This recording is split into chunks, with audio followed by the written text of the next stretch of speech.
축복합니다. 오늘 예레미기 26장, 27장 그리고 민수기 3장까지 함께 잠깐 말씀을 보겠습니다. 자, 보시면 먼저 26장 보시면 26장 내용은 이제 어떤 내용이 나오냐면 주의 뜻을 따르고 규례를 따르면 하나님이 복을 주시고 또 주의 말씀을 청종지 않고 따르지 않으면 또 저주가 임하고 그 말씀이 26장에 쭉 나옵니다. 그리고 첫 번째 우리가 읽었던 본문 말씀 3절 4절 있는데 3절 4절 다시 한번 볼까요? 보시면 너희가 내 규례와 계명을 준행하면 내가 너희에게 철 따라 비를 주리니 땅은 그 산물을 내고 밭의 나무는 열매를 맺으리라. 자, 이 말씀은요 신약에 가도 폐해지지 않는 말씀입니다. 이 구약의 말씀이 이게 율법 가운데 폐해지는 것은 의식법만이 폐해진 거예요. 그 안에 있는 의식과 이제 유대인에게 해당되는 규례법이 있습니다. 그런 것들은 다 폐해졌지만 그 원래 율법의 어떤 도덕적인 차원들, 그런 정신들은 폐해지지 않았습니다. 그게 만약에 폐해졌다면 구약은 필요 없는 거예요. 그러면 신약만 가지고 가면 됩니다. 근데 여러분 이렇게 되면 이단입니다. 여러분 신약만 이게 하나님 말씀이다라고 하는 사람들이 있어요. 옛날 교회 역사도 보면 마르시온주의라고 해가지고 그런 이단들이 있었습니다. 그거 아닙니다, 여러분. 그것도 잘못된 거예요. 그럼 여러분 이 말씀이 그대로 응해지는데 신약에 가서는 이게 어떻게 응해지느냐면 쉽게 말하면 이제 야고보서에 보면은 2장에 보면은 한번 찾아볼 수 있을까요? 야고보서 먼저 2장 야고보서 1장 25절 한번 볼까요? 먼저 한번 찾아보시면 신약에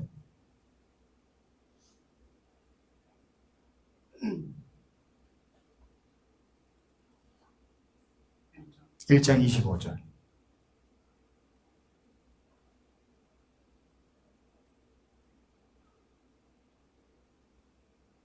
네, 한번 같이 읽어보겠습니다. 자, 시작. 자유롭게 하는 온전한 율법을 들여다보고 있는 자는 듣고 잊어버리는 자가 아니요 실천하는 자니 이 사람은 그 행하는 일에 복을 받는다. 자, 이제 구약 아까 그 말씀 그대로 신약에 나오는 거예요. 근데 다른 건 뭐냐 하면 자유롭게 하는 온전한 율법 이렇게 표현되어 있습니다. 이게 영어 성경에는 좀 더 명확하게 나와 있어요. 자유의 율법입니다. 자유의 율법. 그러니까 이제 예수 믿어 거듭난 자들은 자유롭게 된 거예요. 아주 쉽게 얘기하면 이겁니다. 부모와 자식 지간이 된 거예요. 그럼 이제 이해가 쉬워집니다. 부모와 자식 지간이 된 거예요. 그러니까 부모 자식 지간이 되면은 부모가 나를 버린다 이런 염려가 있어요, 없어요? 없죠.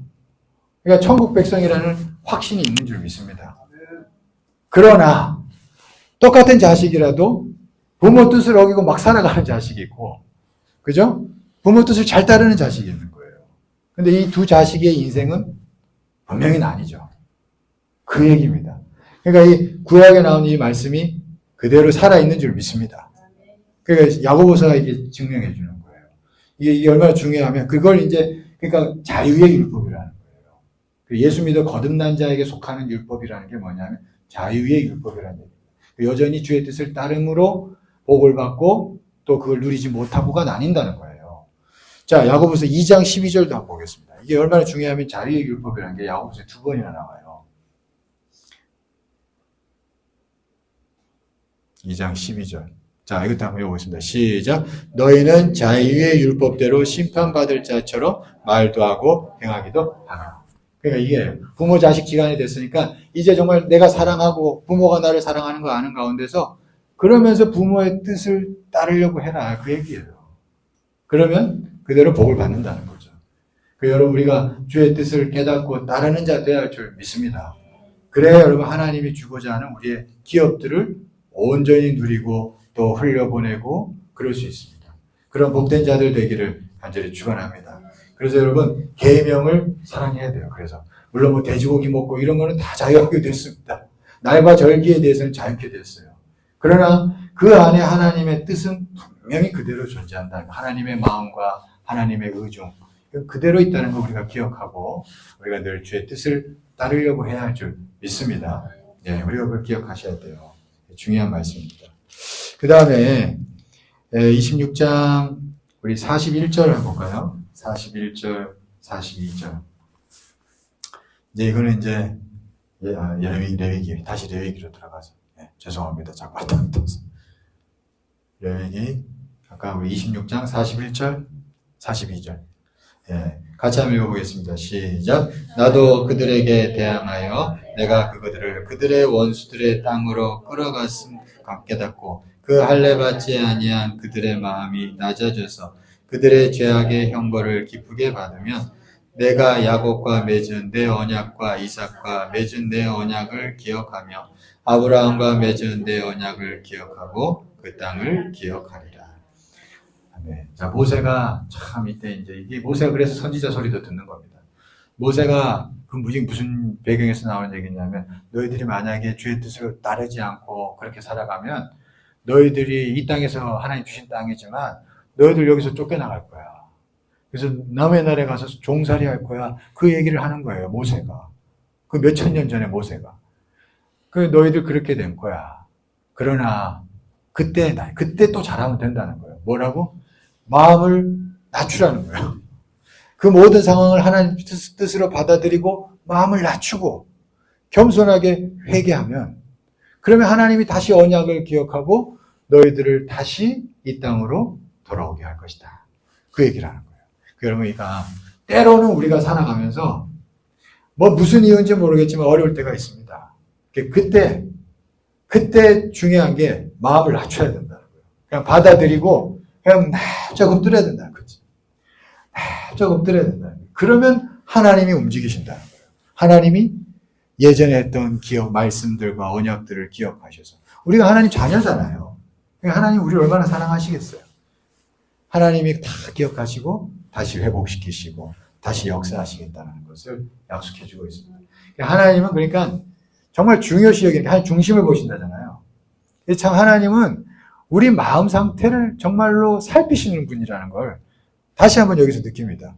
그냥 늘 하나님은 하나님 앞에서 자긍하며 떨지 않는 자가 되지 않기를 원하시는 거예요. 겸손하고 하나님 앞에서 좀 떨고 말씀 앞에서 떨고 그걸 하나님이 굉장히 귀하게 여기신다는 것을 우리가 이걸 통해서도 알 수가 있습니다. 그래서 우리가 항상 주님 앞에 그 마음이 늘 견지될 수 있는 주의 백성들 되기를 축원합니다. 그게 가장 복된 길이라는 것을 우리가 기억하면 좋겠습니다. 모든 게 마음에 달려 있습니다. 마음에. 하나님 앞에 마음. 자, 그 다음에 이제 27장으로 넘어갑니다. 27장 처음에는 서원하는 문제에 대해서 얘기해요. 서원하는 건데, 자, 먼저 보시면 8절 한번 볼까요? 참 하나님의 마음이 느껴집니다. 8절 보시면 같이 한번 읽어보겠습니다. 시작. 그러나 서원하는 자가 가난하여 내가 정한 것을 감당하지 못하겠으면 그를 제사장 앞으로 데리고 갈 것이요 제사장은 그 값을 정하되 그 서원자의 형편대로 값을 정할지니라. 자, 하나님 앞에 서원을 했어요. 근데 해놓고 나서 막 흥에 겨워서 또는 감정에 사로잡혀 어떤 서원을 했는데 이게 내가 감당하지 못할 서원을 한 거예요. 근데 이제 하나님이 그거 아신다는 거예요. 그러면 이제 오늘 말씀은 그대로 보면은 제사장한테 다시 찾아가가지고 다시 상담해라. 그럼 제사장이 정해줄 거야, 다시. 너의 형편에 따라서. 그러면 그 서원대로 이행하라. 그 얘기입니다. 그러니까 혹시나 감정적으로 했다가 뭐 감당이 안 되는 거 했다가도 하나님께서 그거 아시니까 그 하나님 앞에서 감당할 수준으로 할 수 있도록 해주신다는 겁니다. 그래도 혹시나 여러분들이 큰 거 서원했다가 아유 이거 어떻게 나오고 너무 그러면 수준에 맞게끔 하면 되는 거예요. 모든 때를 떠나서. 그죠? 하나님 그러신 분이라는 겁니다. 자, 그 다음에 20절, 21절. 20절, 21절. 한번 보시죠. 여기 뭐라고 그러냐면 자, 이것도 한번 같이 한번 보겠습니다. 시작. 만일 그가 그 밭을 무르지 아니하려거나 타인에게 팔았으면 다시는 무르지 못하고 희년이 되어서 그 밭이 돌아오게 될 때에는 여호와께 바친 성물이 되어 영영이 드린 땅과 같이 제사장의 기업이 될 것입니다. 자, 이거 무슨 얘기냐면 내가 하나님 앞에 땅을 가지고 있던 걸 하나님 앞에 드리겠습니다 해서 서원을 했다는 거예요. 근데 뭐가 사정이 생겼는지 이 땅을 그만 돈이 급했는지 다른 사람한테 팔아버린 거예요. 하나님한테 주겠다 해놓고는 팔은 거예요. 자, 그랬더니 하나님 뭐라 그러냐니까 그러면 일단은 희년이 될 때까지 괜찮다. 이게 이스라엘 율법에 보면 50년이라는 희년이 되면 땅이 다 자기한테 돌아오거든요. 이제 내가 팔아서 남 줬었어도 50년이 되면 다시 내 떡으로 도우게 되는 거예요. 이 율법의 희년이라는 게. 그러니까 희년이 되면 나중에 시간이 한참 50년 흘러서 다시 너한테 돌아올 때 그때 주면 된다. 하나님 앞에. 자, 그 얘기입니다. 하나님이 사람의 사정을 다 살피고 아시죠? 근데 여기 중요한 게 있습니다. 또 하나 뭐냐? 서원을 한 건 하나님께서 반드시 근데 이행하게 하신다는 건 있어요. 여러분, 이게 중요합니다. 서원이 오버한 거에 대해서는 하나님이 적당하게 너 수준에 맞게끔 해라 하시고, 또 만약에 실수해서 그걸 내가 다른 사람한테 팔았어도 그러면 나중에 어떻게든 해라. 그러나 하나님은 뭐예요? 네가 서원한 건 네 수준에서든 어떤 수준에서든 반드시 이행해야 한다. 그게 하나님의 뜻입니다. 여러분, 이게 있어요. 이게 참 여러분 무섭습니다.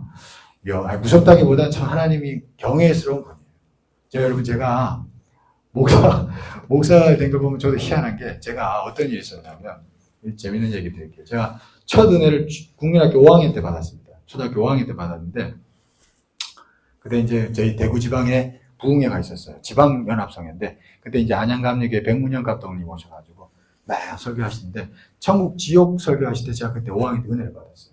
첫 은혜 받고. 그리고 나서 그때 은혜를 너무 막 받아가지고 어린 마음에 그냥 막 기도하고 있어요. 근데 기도하고 있다 갑자기 무슨 생각이 하나 싹 오는 거예요. 이게 이제 좀 웃긴데, 그때 제 수준에 오는 그런 은혜였던 것 같아. 은혜라고 해야 되나? 아무튼 말씀해. 너 무당 아니면 목사 돼야 돼. 5학년 마음에 갑자기 그게 확 오는 거예요. 내 마음에. 왜 뭔지 모르겠어. 나는 갑자기 이게 설교 때 무당 얘기해서 그게 무서웠어 그랬는지도 모르겠어. 내 수준의 5학년이 무서워가지고, 하나님, 나 목사 되겠습니다. 아니, 그런 거 5학년 때 나 겁이 나가지고. 이제 얘기하는 거예요. 그리고 나서 이제 어머니하고 이제 얘기하다가 저 모친이, 야, 그거 너가 뭐 모르고 한 거니까 그냥 하나님 앞에서 얘기하고 안 하겠다 그래. 그러셨어요. 왜냐하면 목사 될 생각 꿈에도 없었거든요. 저희 어머니 그렇고 저도 그렇고 꿈에도 없었거든. 그래서 예, 알겠습니다. 그리고 이제 다 그랬죠. 그렇게 했어요. 자, 근데 여러분, 이게 하나님 앞에 서원을 했잖아요. 그게 잊혀지지가 않았나 봐. 그게 중학교 올라가서 고등학교 딱 올라갔는데, 제가 공부를 못하진 않았어요. 이게 웃기긴데, 이게 고등학교 딱 올라갔는데 가고 싶었던 데가 있었어요. 근데 1학년 딱 올라가서 공부하다가 갑자기 사람이, 이게 희한하죠. 막 회의주의에 빠지는 거예요. 허무주의에. 그 어린 나이에. 이거 해서 뭐하나? 이게 참 이상해요. 이거 해서 뭐하나? 이 생각이 드는 거예요. 1학년짜리가, 고등학교 1학년짜리가. 그다음부터 이게 아무것도 하고 싶은 게 없어. 이상하죠. 제가 열정의 사나이였습니다. 초등학교 때부터. 제가 초등학교 때부터 희망사항 적은 뭐 적은 줄 아세요? 항상? 그때 많이 그랬지만 항상 대통령이었어요. 저도. 왜냐하면 저는 분명히 정해졌었습니다. 어떻게든 난 정치하겠다고. 어떤 전공을 하든 간에 결국엔 정치하겠다고. 나 항상 그런 생각이 있었거든요. 어린 마음에. 그랬는데 이게 다 싫은 거야. 다 하기 싫고. 그러더니 이제 고1 어느 날 다니던 교회 부목사님이 저하고 막 얘기하다가, 어떤 이제 설교자의 로이드 존스라는 목사님 책 가지고 막 얘기하다가 저하고 주저리 야, 너 신학 한번 해보는 게 어때? 이러는 거예요. 그때 저한테. 그때 이제 아무것도 하고 싶은 게 없었는데, 그래요? 그러면서 한번 생각을 해본 거지. 그러니까 하고 싶은 게 없으니까, 야, 그건 뭐 괜찮겠다. 그게 된 거야. 그래가지고 좋습니다. 그래서 가게 됐는데, 근데 이게 알고 보니까 이제 하나 얘기가 더 있어요. 저희 어머니가, 이게 저한테 얘기 안 했는데 나중에 얘기하신 거예요. 제가 결혼하고 나서. 저를 가졌는데, 이게 그만 식중독에 걸렸는데 약을 계속 먹었었나 봐요. 그래가지고 이 문제가 된 거죠. 그래가지고 이게 잘못될까봐 지우려고 하신 거예요. 지우려고 좀 이렇게 애를 썼답니다. 이게 병원에서는 이제 안 해주고, 한의원, 애 지우는 침 놓는 게 또 있나 봐요. 그때 당시. 그 영화는 침 놓는데 찾아다니 저를 찍으려고 했대요. 그러니까 그렇게 하면서 했는데 이게 안 되더래요. 그러니까 결국에는 이제 나야 되는 상황이 됐는데 그때부터 이제 새벽 예배 다니면서 아이고 하나님 이거 잘못되지 않게 해달라고 막 그냥 기도를 하셨어요. 그러면서 그때 서원을 하셨다는 거예요. 이게 나 이 종으로 드리게. 그 얘기를 제가 그때 어렸을 때 얘기 안 했었어요. 결혼하고 나서 저한테 얘기하시더라고요. 그때 서원하셨다고. 그래서 여러분 이게 뭐예요? 이게 오묘하게 서원한 게 결국에는 하나님이 하게 하신다는 걸 제가 알게 됐어요. 이게 참, 그걸 만약에 거스르면 이게 하나님 기뻐하시지 않는 거죠. 저는 그걸 이제 겪었습니다. 제가. 여러분 이게 서원이라는 거, 그러니까 함부로 할 것도 아니고, 그죠? 함부로 할 것도 아니고, 서원하면 해야 되고, 안 하면 하나님이 어떻게든 하게 하십니다. 여러분 믿습니까? 네, 그렇더라고요. 이게 참 신기하죠. 신기합니다. 이게 지내놓고 보니까, 제 개인적인 얘기지만, 이래야 좀 재밌게 듣잖아요. 또. 이래야 재밌게 듣지. 아무튼, 하나님이 서원한 거는 이행하도록 하신다는 것. 우리가 이것을 다 모든 사정을 이해하시면서 이끌어 가시지만, 결국은 하게 하신다는 것. 그리고 해야 된다는 것. 그래야 본인에게 또 하나님 앞에서 좋다라는 것. 우리가 그걸 기억하면 좋겠습니다. 그 다음에, 약속을 지켜야 된다는 거죠.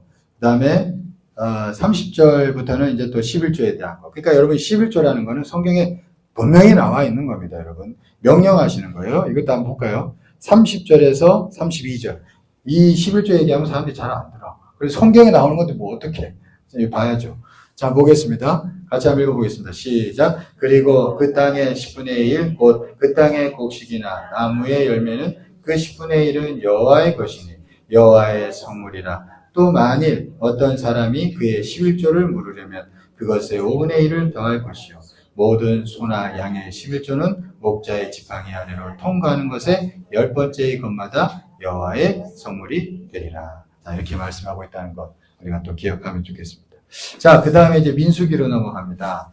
민수기는 간단하게 먼저 얘기를 하면 이게 백성의 숫자를 센다는 거예요. 민수기, 백성 민자의 숫자입니다. 그죠? 영어 성경으로는 numbers예요. 숫자라는 뜻이 있습니다. 민수기는 이게 어떤 배경에서 나오는 거냐면 이제 레위기까지 여러분 내용이 뭐냐면 이스라엘 백성들이 출애굽하고 나서 시내산에 왔잖아요. 시내산에서 오랫동안 머물면서 십계명과 계명을 듣게 됩니다. 그리고 난 다음에 이제 시내산 앞에서 이제 계명을 다 배우고 난 다음에 이제 정비해서 이제 약속의 땅으로 가려고 출발하려고 하는 거예요. 그 순간에 나오는 게 이 민수기입니다. 이제 정비해서 시내산을 떠나서 약속의 땅으로 가려고 출발하려고 하는 거예요. 그래서 출발하려고 하니까 이제 백성들의 숫자를 세어보는 겁니다. 특별히 군사로서 싸울 수 있는 사람이 숫자가 어느 정도 되는지를 살펴보고 있어요. 자, 1장 3절 4절 한번 볼까요?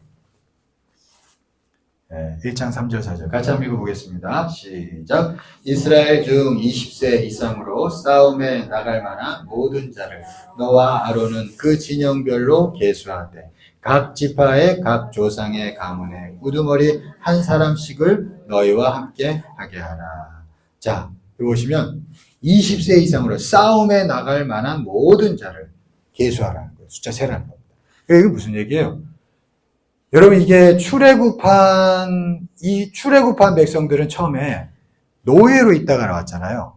그러니까 아주 면모가 별로였어요. 노예의 근성도 그대로 가지고 있었고. 그랬던 자들이 이제 구원받고 와서 하나님 말씀 배운 거예요.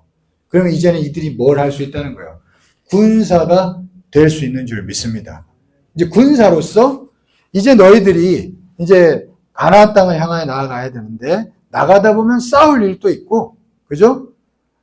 편안하게 이제 주님의 전적인 은혜로 막 구원받아 왔지만, 이제는 대적과 싸워야 할 일도 있고 있단 말이에요. 그러니까 이제 군사란 말이에요. 그걸 얘기하고 있는 겁니다. 군사로서의 어떤 정체성을 이제 잘 도두기 위해서 이렇게 가르치고 있다라는 것을 우리가 기억하면 좋겠어요. 이 약속의 땅을 향해 나가는 게 군사로서 나아가야 하는 줄 믿습니다. 그래서 이렇게 싸울 수 있는 사람의 숫자를 셌다라는 것, 이 의미가 있습니다. 자, 그러니까 우리도 예수 믿고 거듭났는데 다들 군사가 돼야 할 줄 믿습니다. 네, 우리 군사예요. 노예가 되면 안 됩니다. 아직도. 노예 근성 가지고 있으면 안 돼요. 세상의 근성을 계속 가지고 있으면 안 되는 줄 믿습니다. 예. 자, 그 다음에, 자, 51절 말씀 한번 볼까요? 자, 요건 재미있어서 한번 보겠습니다. 51절. 51절. 1장 51절. 같이 한번 읽어보겠습니다. 시작. 성막을 운반할 때에는 레위인이 그것을 걷고 성막을 세울 때에는 레위인이 그것을 세울 것이요 외인이 가까이 오면 죽일지며. 자, 재밌어요. 이제 여러분 레위인한테 너무 가까이 하지 마라 이 얘기예요. 그죠? 왜 그러셨을까요? 여러분 아니 목사를 생각해 봅시다. 쉽게 목사한테 너무 가까이 가서 인간적으로 친해지면 좋을까요? 안 좋을까요? 안 좋아요, 여러분. 그러면 저한테 안 좋은 거 다 옵니다. 그죠? 그러면 서로 안 좋습니다. 교회적으로 안 좋아져요. 교회적으로. 그러니까 여러분, 목사와 성도는 친하게, 친밀하게도 지내야겠지만, 서로 얘기도 나누고 밥도 먹고 다 해야겠지만, 너무 인간적으로 친해지려고 하면 안 돼요. 여러분 아시겠죠? 어떤 분들은 목사하고 막 친구처럼 막 친해지려고 막 하는 사람들이 있어요. 저는 그런 사람들, 무섭습니다. 그거 안 좋아요, 여러분. 서로 안 좋습니다, 서로. 여러분, 우리는 어찌됐든 목사와 성도로 부름받은 줄 믿습니다. 그러니까 우리가 서로의 본분을 다하고, 그리고 서로 그 안에서 사랑하고, 그게 제일 아름답습니다, 여러분. 그래야 여러분, 어긋나지 않고 교회가 복될 수 있어요. 이게 참, 이 보면서 하나님의 세밀함이 느껴졌습니다. 이게 하나님의 공동체를 얼마나 사랑하시면 어떻게 서로 이끌고 어떻게 관계를 맺어야 할지까지도 보여주시는 거예요. 그죠? 참, 이게 귀합니다. 이거 참 한번 느꼈어요. 자, 그 다음에 이제 2장으로 넘어갑니다. 2장으로 넘어가면, 이제, 약속의 땅을 향하여 나아갈 때 진을 편성하는데, 이게 이제 어떤 내용이냐면, 2장의 내용이, 맨 중심에는 성막이 있는 거예요. 성막이 있고, 그 다음에 그 동서남북 사방에 첫 원이죠. 첫 원에는 레위인들이 이제 계파별로 이렇게 동서남북으로 나뉘어서 이렇게 자기 집을 칩니다. 텐트를.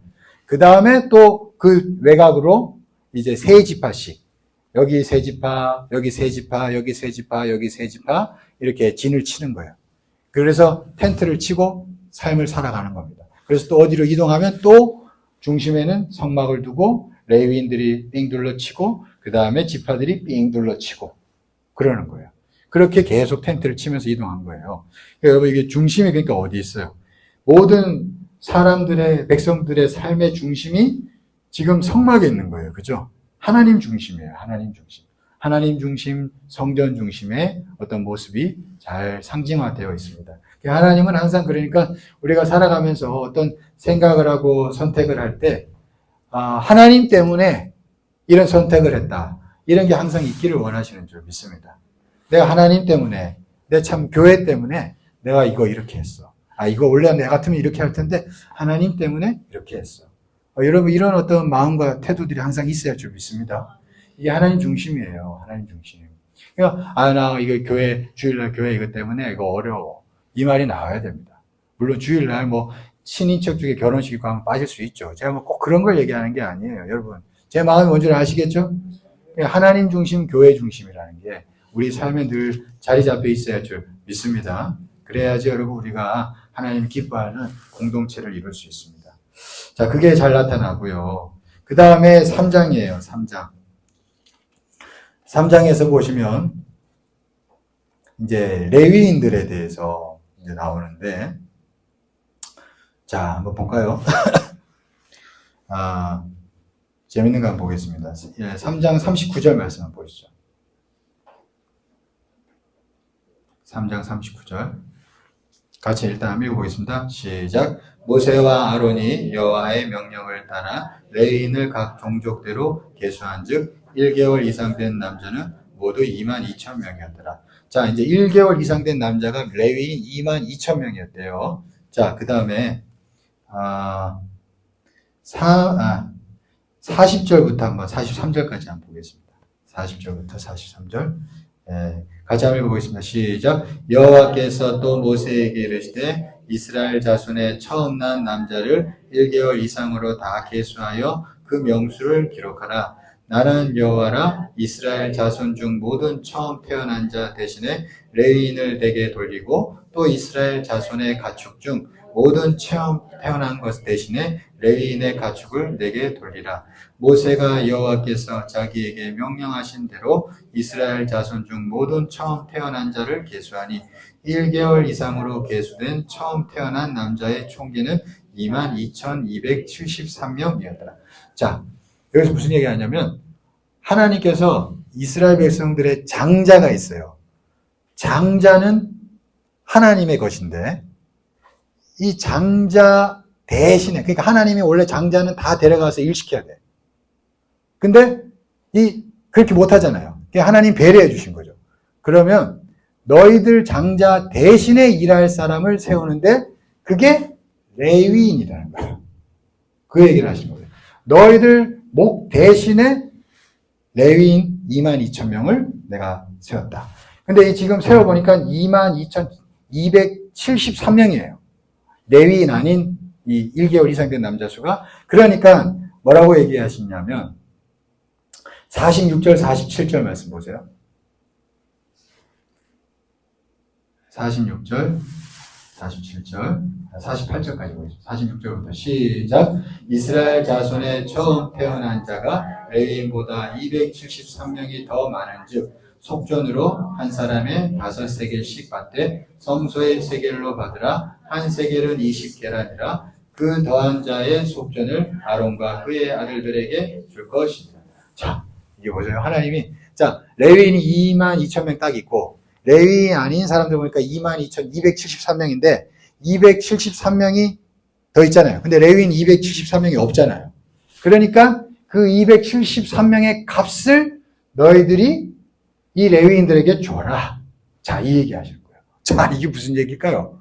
하나님이 굉장히 확실한 분이에요. 하나님이 지금 너희들 대신 이 레위인이 세워서 교회 일하게, 성전 일을 하게 했다. 근데 이게 숫자가 안 맞네? 그러니까 요거 값을 줘라. 그러니까 여러분, 하나님은, 이게 무슨 얘기예요? 하나님은 우리 모든 하나님의 백성들이 자기 각자의 일들이 있잖아요. 그죠? 근데 그 가운데서도 그 일을 할 수 있도록 하나님이 배려하시고, 그래서 하나님의 은혜 안에서 그 성전에 일할 사람들을 세우지만, 이 성전에 대해서 무심하지 말라는 얘기입니다. 그 얘기예요, 이게. 그러니까 이게 철저하게 딱딱딱딱 하니까 너 아들 대신 일할 사람이 하는 거야. 그러면 내 아들 대신 일을 하는 거구나. 성전에 일을 하는구나. 이 귀하게 여기는 거잖아요. 이 교회와 성전을 늘 생각하는 거잖아요. 그래서 그 값이 모자라는 것까지도 줘라. 그 얘기잖아요. 그러니까 하나님은 성전에 대해서 무심하는 걸 싫어하십니다. 그러니까 어떻게든 이 성전에 대해서 관심 가지고 하나님의 일에 대해서 관심 가지고 알기를 원하시고 그것이 이 마음에서 잘 드러나는 것이죠. 그러니까 나의 일과 무관하게 생각하지 말라는 거예요. 아유, 내 일 아니야. 이러지 말라. 왜? 너 아들 대신 레위인을 세워서 교회를 시켰다. 그러니까 여기 나하고 관계없어. 이런 식으로 생각하지 말라는 얘기입니다. 이게. 여러분. 아시겠죠? 그 하나님의 마음이 이해되시죠? 그 하나님 말씀이에요. 이거 제 얘기가 아닙니다. 너 아들 대신 일하는 사람들을 세워서 일을 하는 거니까 여기에 대해서 관심 가지라는 얘기예요. 무심하지 마라. 나하고 관계없어. 교회가 어떻게 되는지 나 관계없어. 이러면 안 된다는 거예요. 여러분, 느헤미야가 좀 어떻게 보면은 이제 이방 땅에 가서 정치인이 됐어요. 떵떵거리면서 잘 살고 있었습니다. 그런데 이 남유다에 있는 성문이 막 불타 없어졌다는 걸 얘기를 듣고 막 가슴이 아파했어요. 그 가슴이 아파했어요. 느헤미야가. 솔직히 느헤미야가 내 편안하게 살고 있는데 그 땅에서 뭐가 어떻게 되든 관계 있어요? 관계 없지. 근데 느헤미야는 막 가슴이 아파했다고. 내일처럼. 여러분, 이러기를 원하셔요, 하나님은. 여러분, 그걸 하나님의 마음이고 그게 여러분 하나님 기뻐하는 길인 줄 믿습니다. 여러분들이 뭐 목사처럼 일해라 그 얘기는 아니에요. 그러나 그 마음을 하나님은 이 교회와 성전을 그렇게 무심하지 마라. 그게 하나님의 마음이 여기에 잘 담겨져 있다라는 것을 우리가 기억하면 좋겠습니다. 그래서 우리 교회 성도님들은 그래도 교회를 사랑하는 마음이 있는 줄 믿습니다. 그 마음이 계속되기를 바라고 그 마음이 이제 오는 모든 자들에게도 다 연결되고 다 그렇게 해서 우리 교회가 더 교회를 사랑하는 자들이 넘쳐날 수 있기를 간절히 축원합니다. 예. 자, 오늘 여기까지만 하겠습니다. 자, 오늘 말씀 붙잡고 또 한 주 읽어보시고 읽다 보면 또 개인적으로 오는 말씀들이 있습니다. 그 말씀 붙잡고 이렇게 승리하는 한 주 되기를 간절히 축원합니다.